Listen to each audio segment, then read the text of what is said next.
श्वेत हंस। दुर्गादास नाम का एक धनी किसान था, लेकिन वो बहुत आलसी था।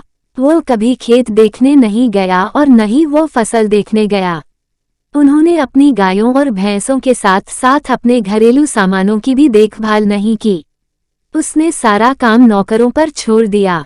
उसके आलस्य और लापरवाही ने घर को तबाह कर दिया था। उसे खेत में नुकसान होने लगा। गाय के दूध से उसे कोई लाभ नहीं हुआ। एक दिन दुर्गादास का एक मित्र हरिश्चंद्र उनके घर आया। हरिश्चंद्र ने दुर्गादास की हालत देखी। उसने समझा कि आलसी दुर्गादास अपना स्वभाव नहीं बदलेगा, तो उन्होंने अपने प्रिय मित्र दुर्गादास की भलाई के लिए कहा, मित्र, मैं आपकी बुरी स्थिति को देखकर बहुत दुखी हूँ। मेरे पास आपकी गरीबी दूर करने का एक आसान सा उपाय है। मैं उसे जानता हूँ। दुर्गादास ने कहा, कृपया मुझे उपाय बताएं और मैं इसे लागू करूंगा। हरिश्चंद्र ने कहा, सभी पक्षियों के जागने से पहले मानसरोवर में रहने वाला सफेद हंस धरती पर आ जाता है। वह भोर में लौटता है। उसे देखना बहुत ही सौभाग्यशाली माना जाता है। जिसने देखा उसे कभी किसी चीज की कुछ कमी नहीं होती। दुर्गादास ने कहा, मैं उस हंस के दर्शन अवश्य करूंगा। हरिश्चंद्र का निधन हो गया।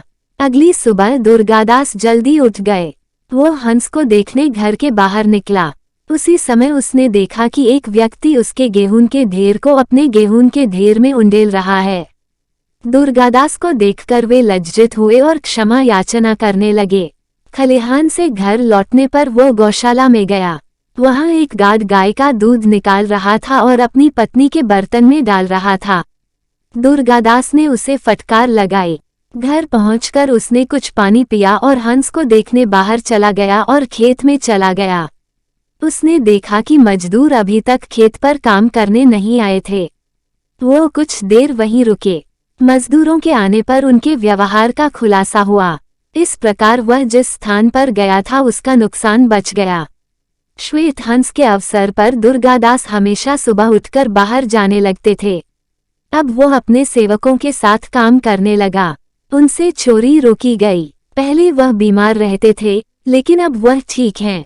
वो खेत जहां 10 बोरी अनाज काटा जा रहा था, उस स्थान पर अब 50 बोरी अनाज मिलता है।